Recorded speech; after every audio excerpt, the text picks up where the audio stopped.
Everyone wants love, but what most people don't realize is that the version of you that is currently dating might not be ready for the love that you actually want. Before you start dating, I want you to do this first.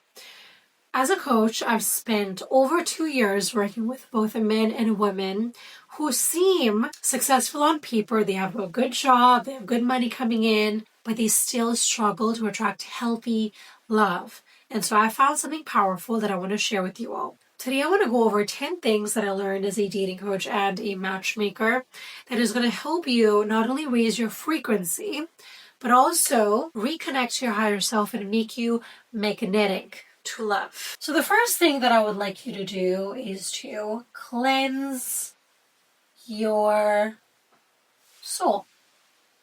So let me explain.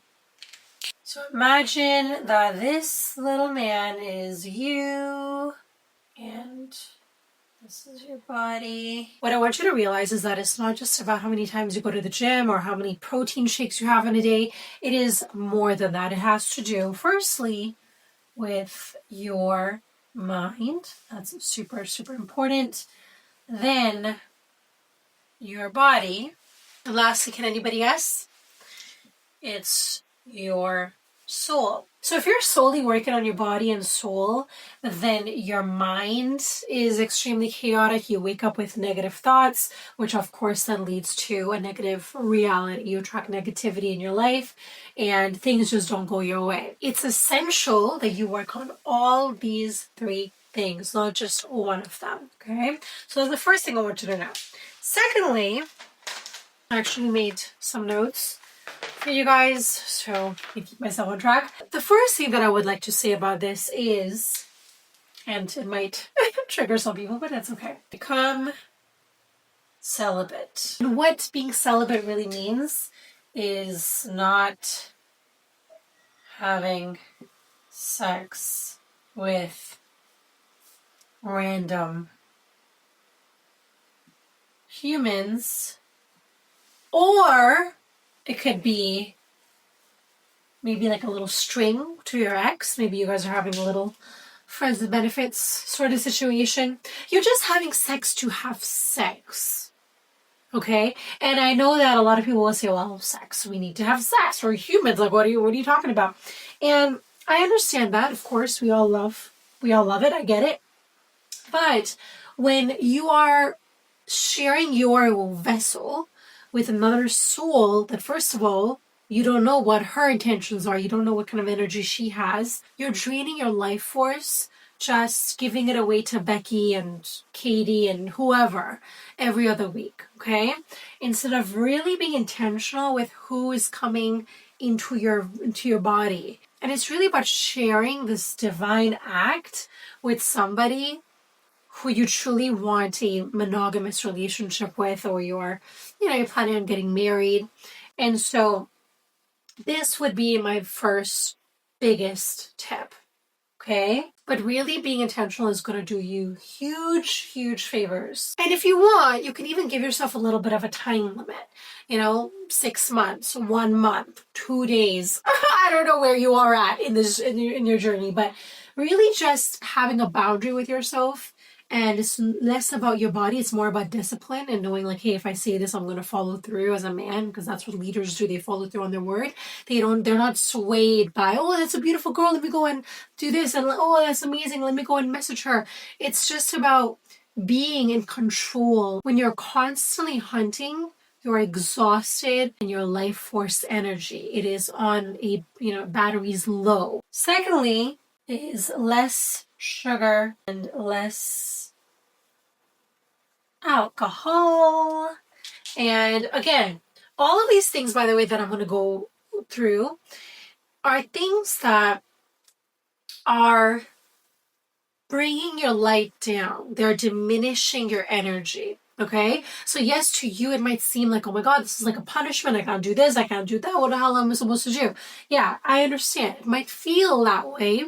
But once you're getting into this frequency of pureness and your light, that is when you're able to then attract things that you're truly here to attract. In a nutshell, this is really being cognizant of what you're putting into your body. Really about what are you watching?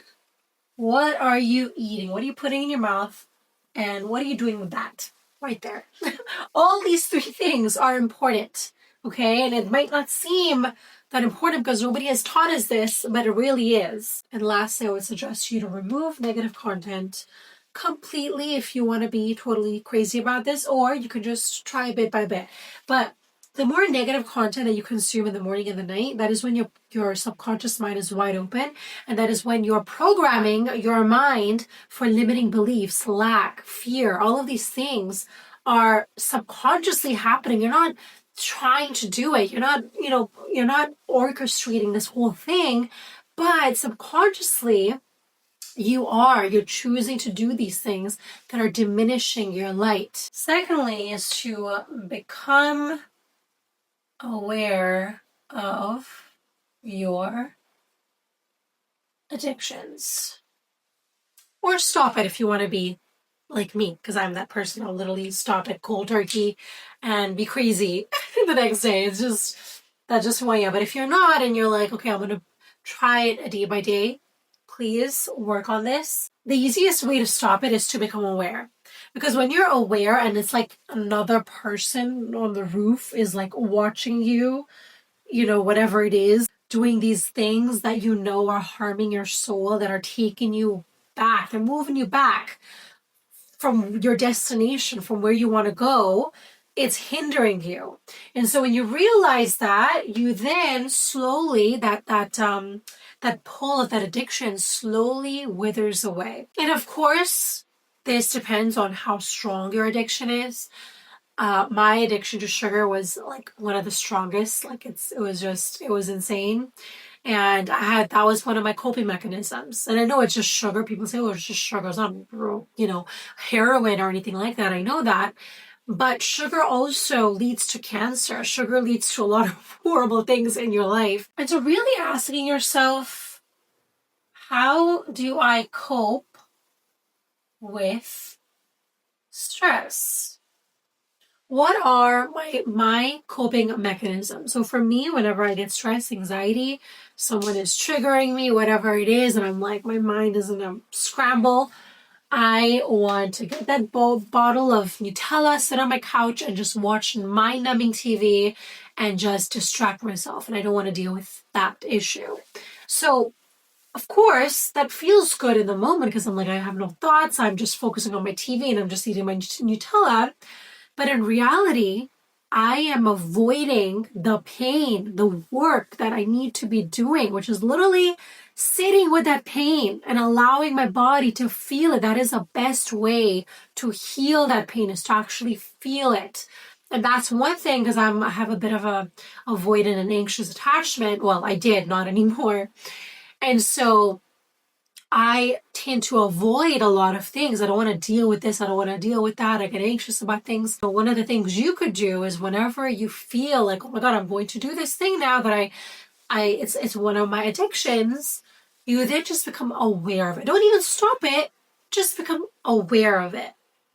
And slowly you're going to notice that pull is going to wither away. Slowly but surely. And of course, in order to have awareness, you need to have something called honesty. You cannot be aware of what you're doing without honesty. And there's so many different types of addictions. Of course, drugs and alcohol is what we all know. Also, for me, would be sugar, TV, social media, any kind of technology. I didn't realize that this was an actual addiction, but negativity. Oops. Siri, how do you spell negativity? Oh, I always forget there was an E after G. That's so funny. Okay. Being addicted to negativity or complaining or being a victim, and you'll find these people usually it's hard for them to make friends because literally their negative forces or negative energy just deters people away. Like for me, if you're complaining all day long, I can't. My energy gets drained, and they're not bad people. Just spit all over. They're not bad people. That's just where they are in their journey. So of course, send them love and blessings their way. Another one is gossiping. Oh my gosh, I can't spell today. Gossiping, talking bad about people and feeling superior about yourself. By the way, I've done this many of times. And this is, I mean, I didn't have an addiction to it, but gossiping, drama, TV shows that are just all about talking bad about somebody. Oh, shopping. I totally forgot shopping is a really bad addiction. Another one that people might not realize is also dating, or just like, going out there, meeting people, dating for validation. There's a lot of people out there that are just looking to get validated, to know that they're liked and loved, and they don't even know it. They're just constantly, it's so subconscious, they don't even know they're actually doing that. And lastly, porn. Yeah? Okay. So the reason why I wanted to mention porn, in a lot of men, I think I'm going to make a separate video onto this, but porn is so, so bad for you. And I'm sure I've heard of this a million times, but like, do the research. Just Google right now, why is porn bad for me? And try to understand, why is it bad for me? Because sometimes we just hear these things, oh, it's so bad for me. Okay, but whatever, like I'll live. First of all, most men say that they don't like how they feel after it. Majority of men don't like how they feel after it. They feel like less than, they feel less confident in themselves, they don't feel as competent. So it just doesn't affect things with, what you might think, but it also affects other parts of yourself. Really trying to figure out, when do you use porn? Is it a daily thing? Do you only do it when you're stressed, anxious? And again, don't stop it. Just become aware of your addiction. Okay. In the podcast, there was a husband, and he was saying how he had this addiction before he met his wife, and the wife had no clue how bad his addiction was. And so once they got married, she realized how bad his addiction really was. And he was such a good guy. Like, everything about him was so pure and amazing, except for the porn. He had this pull towards it. He couldn't go a day without it, I believe. So it's really, of course, being honest with the people, with your partner. If you do have an addiction, even sex addiction, totally forgot about that, sex addiction as well. It's really being honest about these things, because your partner is sooner or later going to find out. And it's like, it's such a turn off to learn about these things after you're married with somebody and you're like, I can't do anything about it. I mean, if you really want to stick it out, that's amazing. But if you want to, leave, or you just feel like the relationship has started on a lie, then you're not going to feel safe with that person.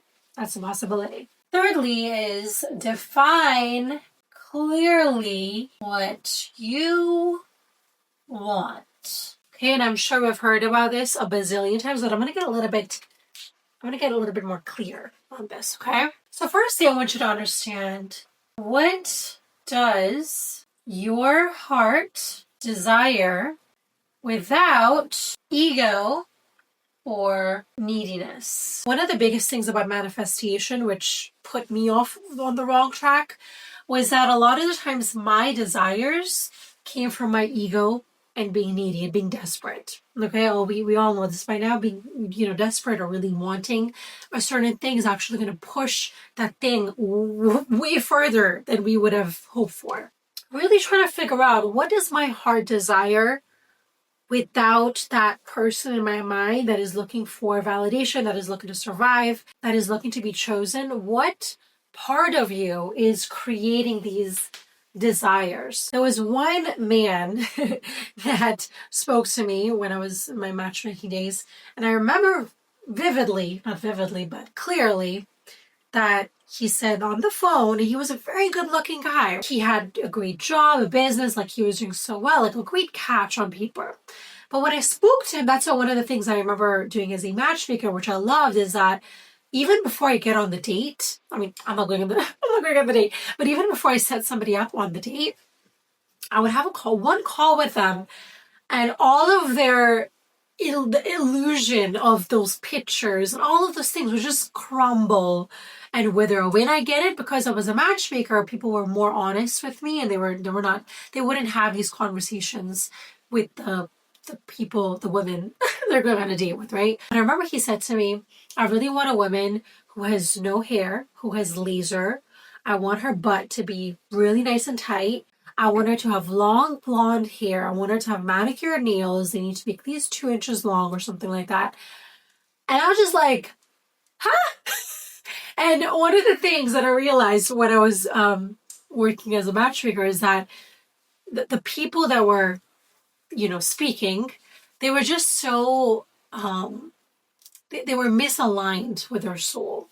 And so when you're misaligned, I can set you up with the most amazing woman, but she's not going to choose you because you are in misalignment. Alexa, spell Watts. It's kind of like you're at 100 watts, but then you're looking for somebody with 1,000 watts. Does that make sense? Okay. So to put this very nicely, we are not on their level currently. We're on the 100. So we need to look for another 100 watts, not 1,000. Also, what I learned throughout my experiences was that a lot of people are saying that I want love. This is my dream. This is my, person. You're talking about the qualities and the height and all of those kind of things. And as you're dating, you might be getting close to somebody and then realizing that, oh wow, she is not putting as much energy as I am in this relationship. And that causes an emotion that comes out of you, which then leads up to a belief of yours, which is really deep down under there. And that is when your limiting belief actually, comes about, which is all women are the same. They're all materialistic. I'm never going to find love. I'm too old to find love. This is never going to happen for me. I'm better off alone. So what happens is that your first belief of it's so easy to find love, I'm going to do this, it's going to happen for me. And then this person that comes in your life, by the way, your soul has drawn them into your hemisphere in order to teach you a lesson. That's why I always, tell everybody with my clients is that dating is not just about finding the one, getting married, having children. That is not why you're dating. You're dating to understand more about yourself, to learn more about yourself. They are really here to correct your soul, and they might be in your life for one date or 1 week or whatever it is, but they're there for a specific reason. It just doesn't happen for no reason. So with your original belief that you thought you had, which was, I'm going to find love, it's going to happen for me, contradicts the actual belief that you have deep down all of that. When you actually get honest with yourself, you're like, oh my God. And this is where awareness of being honest with yourself comes in, is like, wait, this is my actual belief. I believe that finding love is difficult and women are difficult and all women are materialistic. That's what actually comes up for you. That is what is actually planted within you. So once you realize that, again, with awareness comes clarity, and you're able to release that pull. I would see this more with women, to be honest, than men. I feel like men, they're a little bit more, they're a little bit more level-headed. They can understand, and not all men, but a lot of men, because I think they get rejected more often than women, I think they're a bit more realistic. Sometimes women can be a little bit unrealistic. That's just, I'm sorry, woman. I want to take your side. And so they might say things like, well, I want a man who is financially stable. He makes X amount of money. He travels the world. He's super patient. He is, spiritual, all these kind of things. But then when I speak to the woman, majority of the times, she is not there yet. So she's probably beginning her journey in the spiritual world, or she's not that patient. She has a bit of anger. which, I mean, anger is normal. We all have anger, but she struggles with regulating her emotions. And again, this comes with being honest with where you are right now and just knowing like, hey, it's great to have visions and, where, it's good to aim high, but being realistic is that, you need to have a bit of a frame of, okay, well, maybe he's not 100% patient all the time. Maybe he is 40% patient and he's able to have that awareness within him. So again, it's just about being realistic. That was a bad example, but I think you guys know what I'm talking about. The next one is probably my favorite and something that I didn't talk about before, but is to understand your soul correction. Okay? So recently, I have been very curious about Kabbalah. I'm not curious about religions, okay? I'm just not. I like learning about my own, but I mean, I don't really thoroughly follow it. But when I heard about Kabbalah, I heard Madonna, I think, talk about it once, and then I heard somebody else talk about it. But something about it was like, I just want to know more. I want to understand more, and it drew me to it. And I think that's one of the things that I think cleansing your body does, is you're able to then tune into where your soul wants to go. So for me, it was Kabbalah. Of course, I'm not changing anything about myself. It's just about learning and getting guidance and getting a toolkit, which I think everybody needs. So one thing that I took out of learning about Kabbalah, and I still will, is soul correction. So what they basically believe is that your soul comes into this dark world in order to correct its soul. And it might sound a little bit crazy, but when you really, dig a little bit deeper, and when you watch some near-death experiences, like I've told you so many times to do, you open up your mind a little bit and you start seeing the world in a different way, not in a black and white way. The groceries, the cars, how you see things in a very different way. And so what happens is, before you come into this world, your soul chooses its parents, and it also chooses what it is coming into this world to correct. Let's take me, for example. I came into this world to correct my fear of abandonment. That's one of the fears that I have. Whenever I feel like someone is leaving or they're dismissing me, I get anxiety and fear and all of this kind of thing. So that's one of the things I know that my soul is here to correct. And I also struggle with control. So letting go of control has been a big, big soul correction of mine. So I can go deeper into this, maybe another time, but this is just what I'm going to start off with. And so I have come into this world with these two already. A lot of us think that life creates these things, but we actually, as a soul, choose these things, and we choose the parents that are going to divinely create these traumas within us. It's like, it blows my mind how insane this is. The only job that my parents had was to awaken these two fears within me. They were lying dormant in me, but they actually are the ones that ignited it, if that makes any sense to anybody. So the reason I want you to understand your soul correction is because it really does tell a lot about the relationships you're choosing, your jobs, why are you choosing these jobs? Why are you remaining in these jobs that don't value you? Why are you losing money? Why are you bad with money? I still struggle with money at times. And so really trying to understand these things about yourself is going to then better equip you to attract that relationship and to do the work on yourself, which is really what we're here to do. I know a lot of us don't think that, but we're really here to correct our soul so we can be part of the light again with God. Again, that's a whole other topic. Now, what I'm going to say next might be triggering, so get ready, sweetie. Okay.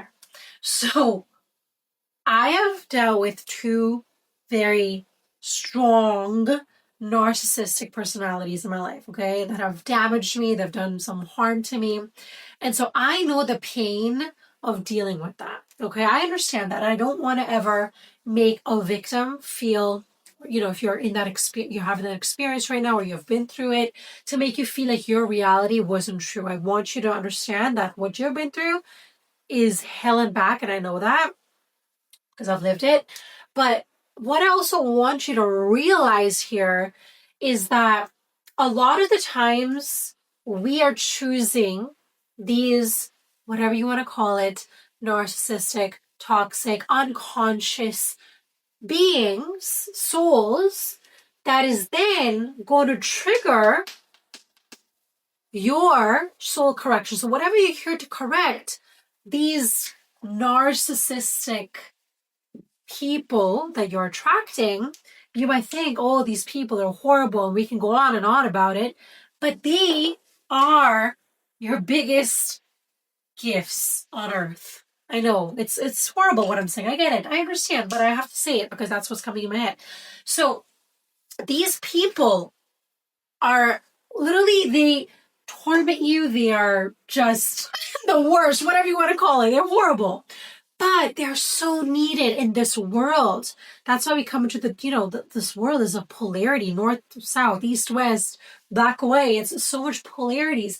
And so if we're just going to come with, in our lives with the best parents and the best partner and the best all of these things, we then cannot correct ourselves in any way, shape or form. So when you come into this world, you then choose not only parents but partners that have the right amount of these qualities to again draw out these wounds within you, because then you're like, oh my god, I have to heal it now. I have to talk about it on YouTube, whatever it is. Literally use ChatGPT and just put on Kabbalah as your project. That's what I did. I'm going to butcher it, but it's called Tikkun.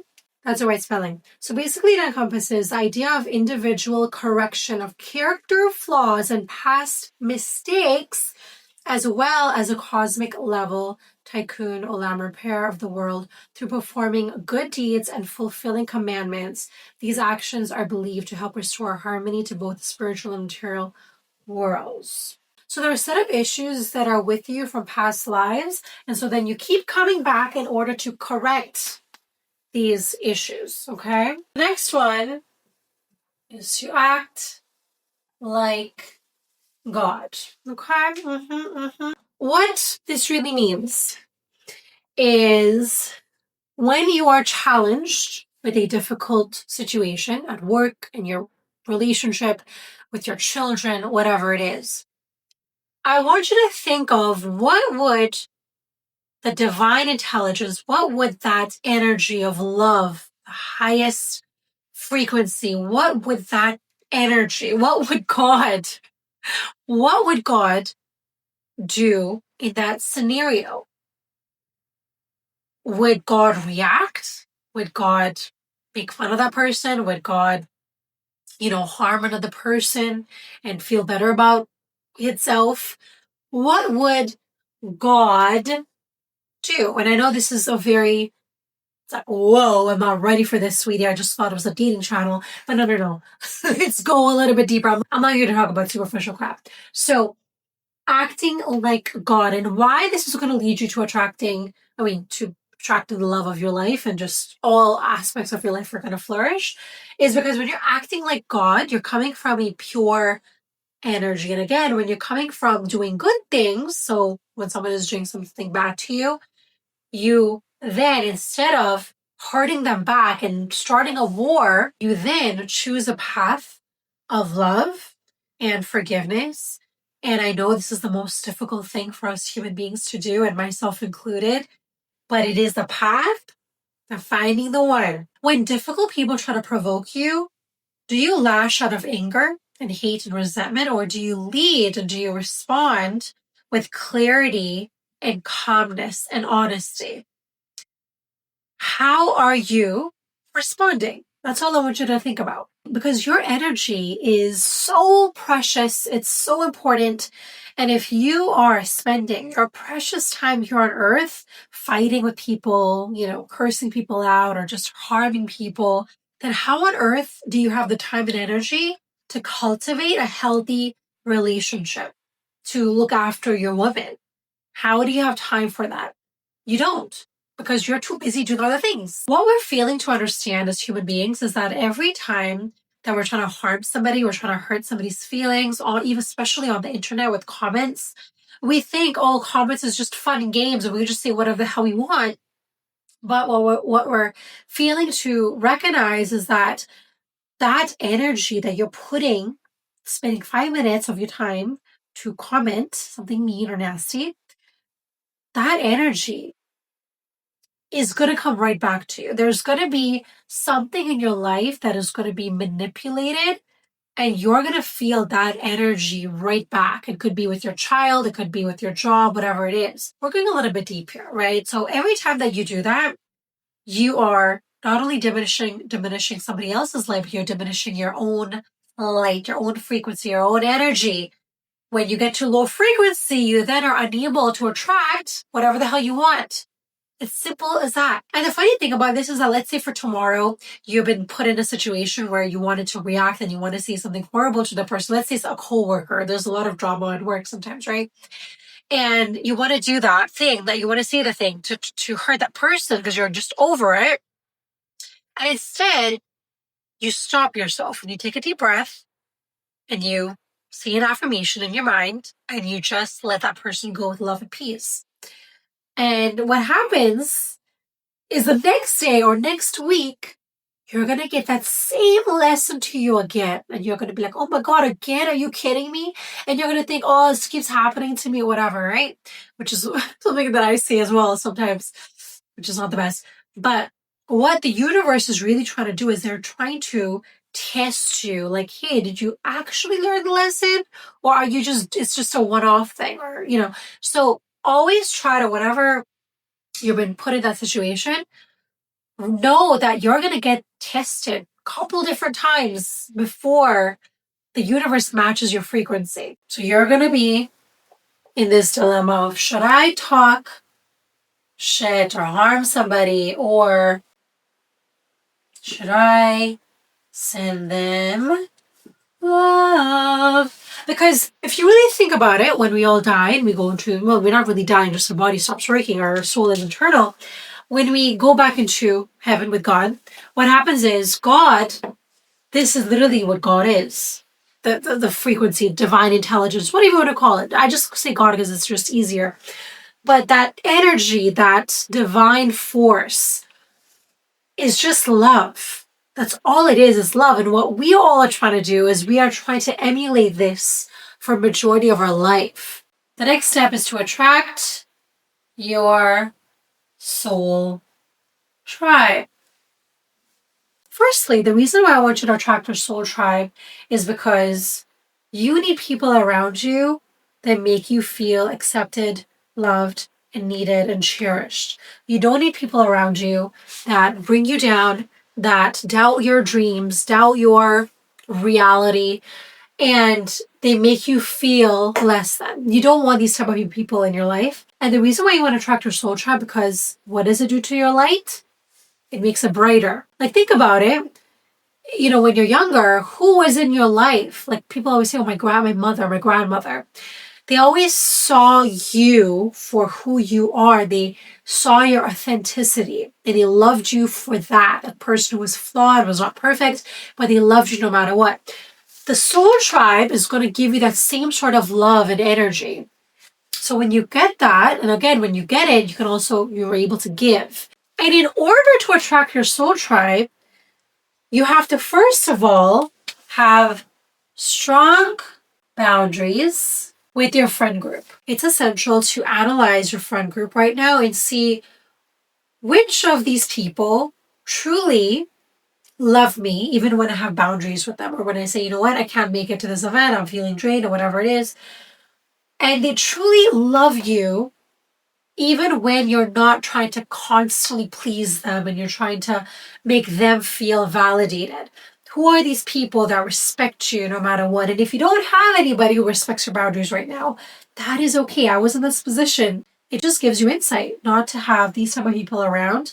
And a lot of people think, okay, well, once I I don't have these group of friends, then what? Then what's my identity? Then who am I?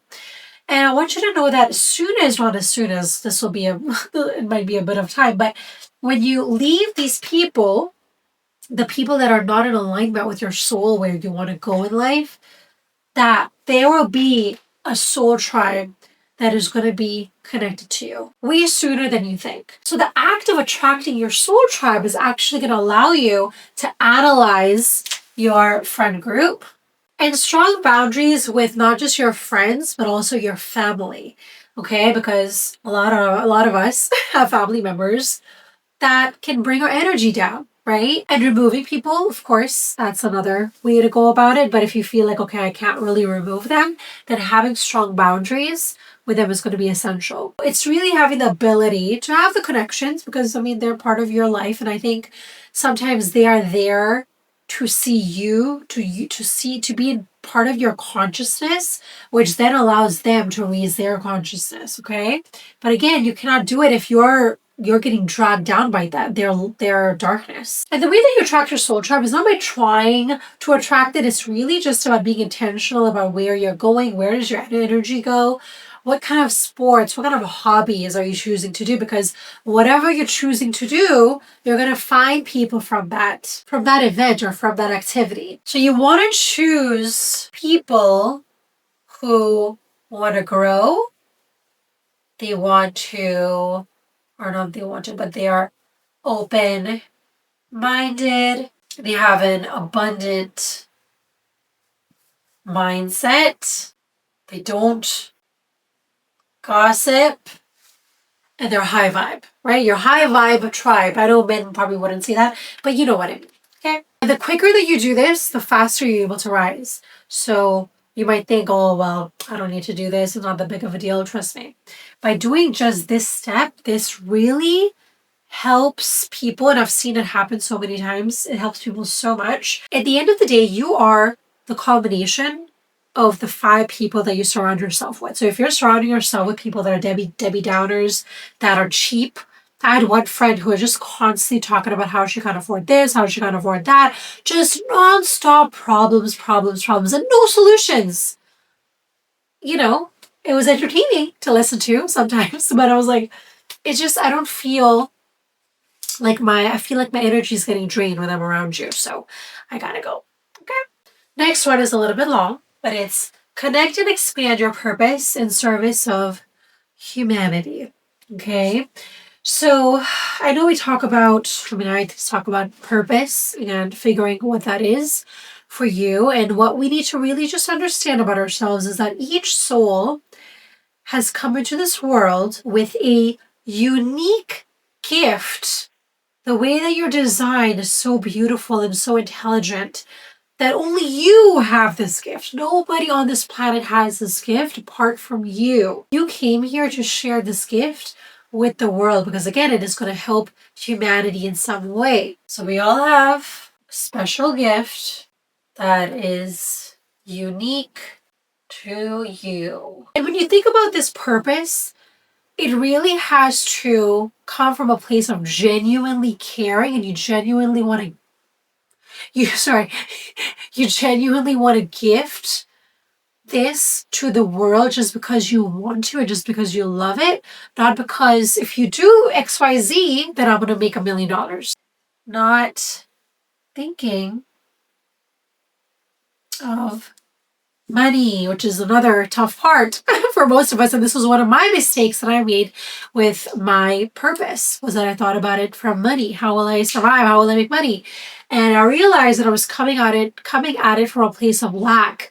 It was all about, how can I get this? How can I achieve this? But it's not like, how can I give to humanity? How can I help people? And again, this is another thing that I recently heard, which I think is phenomenal. Sometimes you can step into this spiritual path and you're like, oh my God, I need to change the world. And you have all these amazing ideas, which was what I did. And what happens is when you step into this spiritual vortex, what can sometimes happen is that your ego can start driving the vehicle. Your vessel is been driven by your ego. and the need to be right, the need for validation, the need to be better than other people. That's what happened to me.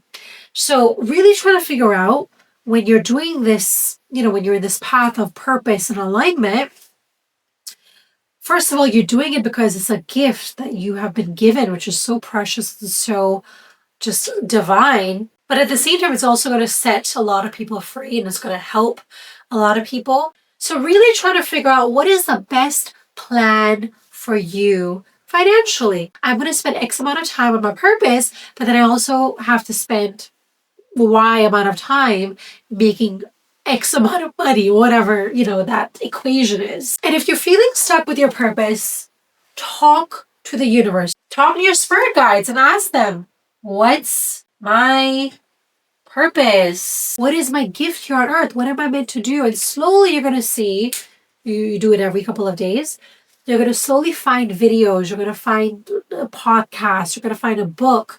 Weird things are going to start happening to you. People are going to come in your life and you're like, wait, what? Like, why did I meet this person? I never even, these things happen when you talk out loud to the universe. And when you're putting out that vibration, you're going to get those answers back to you. When you don't ask, you don't get. It's as simple as that. And again, the reason why you want to follow your purpose is because your purpose is what is going to, again, raise your light. Your light's going to shine even brighter because you're doing something that you feel needed. And it's something so specific and unique to you that it makes you feel like you're part of something big, great. Having a purpose can make you feel also appreciated. And I know a lot of men struggle, or not struggle, but they really are looking for that appreciation from their partners, that a lot of women, sometimes they struggle or they don't know, they don't understand how to appreciate their man. And so men will go to other places to receive that. The next thing I would like you to do before you start dating is to have a morning and night routine. Okay, and I know that people hate the word routine, but it really is what is going to change your damn life. And again, when you have a routine, what you're telling the universe is that you love yourself. And what routine really means is that you're sleeping at, around the same time, you're getting up around the same time, and you're allowing your body to rest, which is what I struggle with. Is, just abusing my body and like, oh, I have 4 hours. Okay, whatever. You'll take it. Your body can handle it. No. After 30, your body can't handle shit. Okay. So having a morning routine, I'm going to share with you a quick version of mine so you can just kind of have a look at it. And what you're showing the universe is that you're somebody who follows through. You're a man of your word and you're consistent, which is, again, those are all the things you need when you're in a relationship, when you find your soulmate. Because if you're just doing whatever, coming whenever, you don't look after yourself, then how are you going to be able to spend time consistently with your partner? And how are you able to show up for her with energy, which you need energy to be with her? And also when you have a good routine, when you're eating healthy, when you're working out, you're doing all the things I mentioned in this list. What happens is you are then attracting somebody, if you're a 10,000 watts, you then are attracting somebody of the same wavelength. But what a morning routine really does is it primes your brain, your mind, for the rest of your day, for times where you're going to get reactive, you're going to get angry, mad.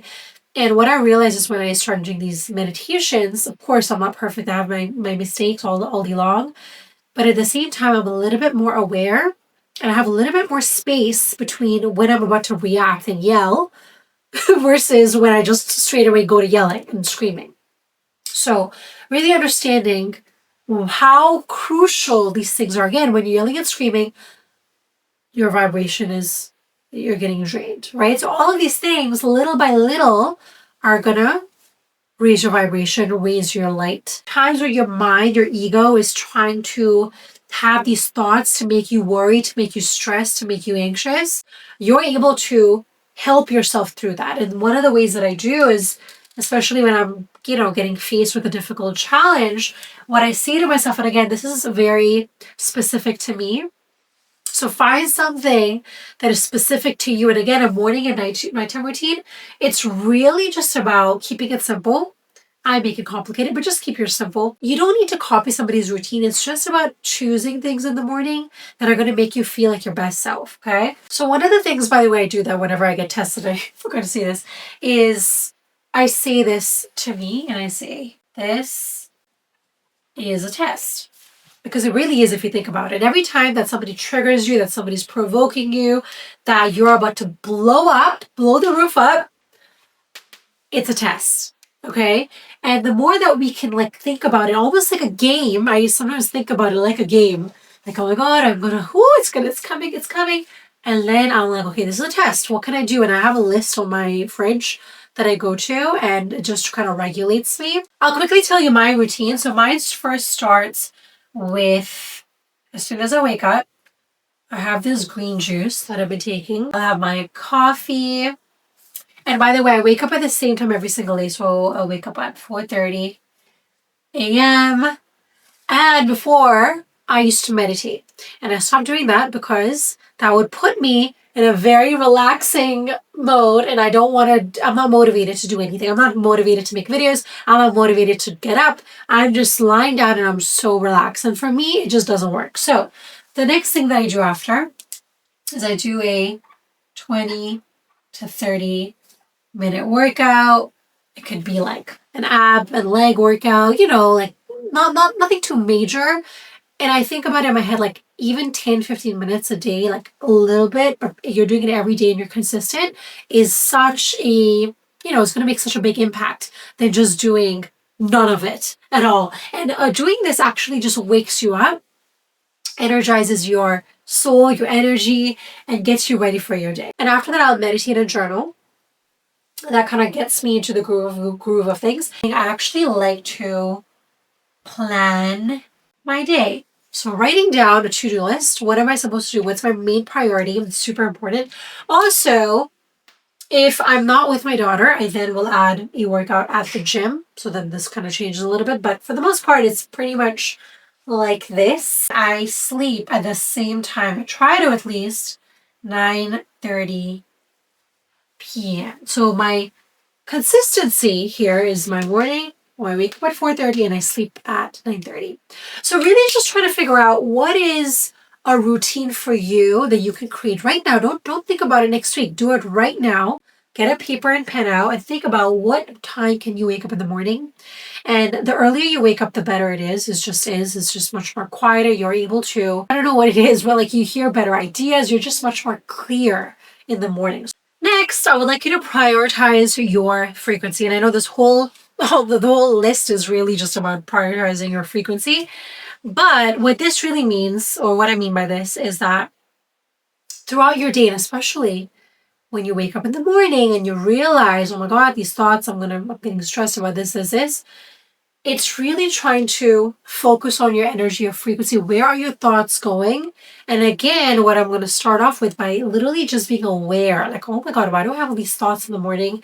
Where are these thoughts coming from? A lot of the times my morning thoughts sets off, it's like a trajectory. It sets off the rest of my day where I can be negative and call in things that are not in alignment with what my soul truly wants and desires. Analyze your day and see what parts of your day is taking away your energy, taking away your light. A lot of people are in jobs that don't really value or respect your gifts or your talents or your worthiness, whatever it is.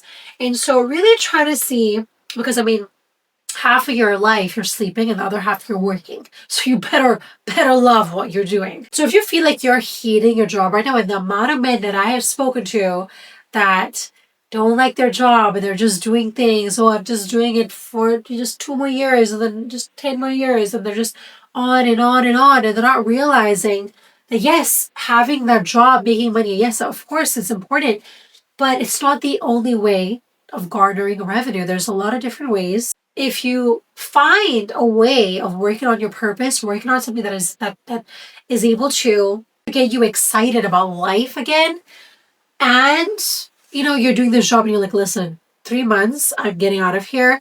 I'm going to start doing interviews at different jobs and different marketplaces. Wherever your heart desires to take you, you do that. But really understanding that just staying in a job to earn $2,000, $3,000 or how much ever money you earn per month and just living to exist is not a life. You're living but it's not a life. Because this is your route to wasting your life away. And you know, deep down in your soul, you know that you're here for something so great, something so divine. And so many of us, we just follow the sheep. We're just following whoever, everyone's working, everyone's paying the mortgage bills and doing all these things, just staying in a marriage because, I have kids, so I have to stay in the marriage. And just doing these things because we heard, oh, but this is the right way. My mom said this, and this is what, like, you're not really asking yourself what is the right thing to do. You're just following, and that's one of the things, one of the ways to have a lot of regrets on your deathbed because you're like, frig, why did I just not listen to my intuition, to my calling in life, which was to be a painter, which was to be a photographer? Why did I follow what my dad said? And he he passed away. He doesn't even, he's not even here anymore. Why am I not doing something that I truly love? That is a question I want you to ask. And again, I want to remove this misconception that you might have is that, oh, when I'm feeling negative, I'm supposed to again have high frequency and high vibes and be happy. No. I'm not saying that. And when you have negative thoughts, instead of avoiding and running away and escaping and deflecting and numbing yourself, I think I said numbing twice, I want you to accept the feeling.